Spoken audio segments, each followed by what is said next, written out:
Many forms of death and rebirth are encountered in the course of spiritual practice in every tradition.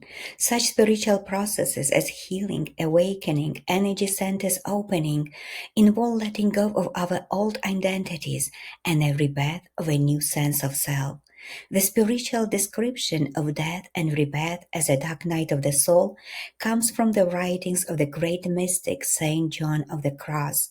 He describes the dark night as a long period of unknowing, loss, and despair that must be traversed by spiritual seekers in order to empty and humble themselves enough to receive divine inspiration. Traditionally, the dark night of the soul arises only after we have had some initial spiritual opening. In the first flash of spiritual practice, joy, clarity, love, and a sense of the sacred can arise, and with them, we experience a great excitement at our spiritual progress. However, these states will inevitably pass away.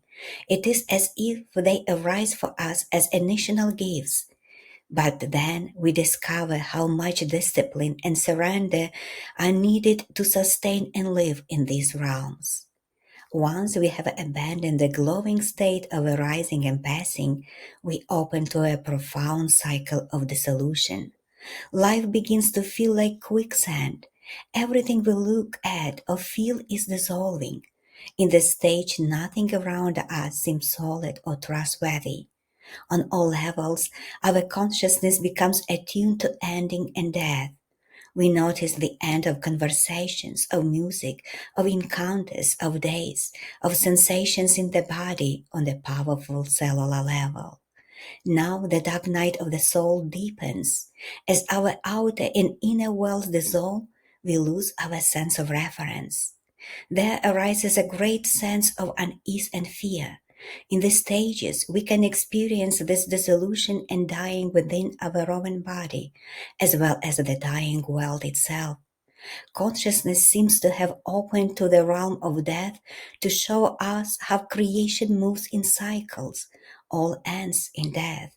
Then we start feeling deeply inherent suffering in life, and out of this, we can experience tremendous sympathy for the sorrows of the world.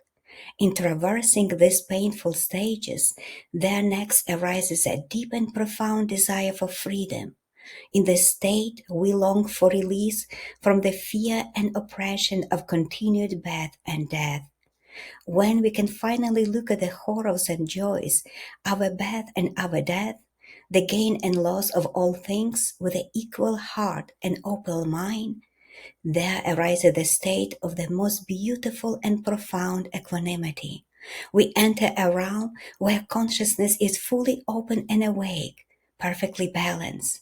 This is a level of wonderful peace. We can sit at ease for hours, and nothing that arises causes any disturbance in the space of consciousness. I invite you to visit my website, Knowledge in Abundance, to listen to my pre-recorded workshops on spirituality. Much love, happiness, and blessings to you. I appreciate you. Thank you.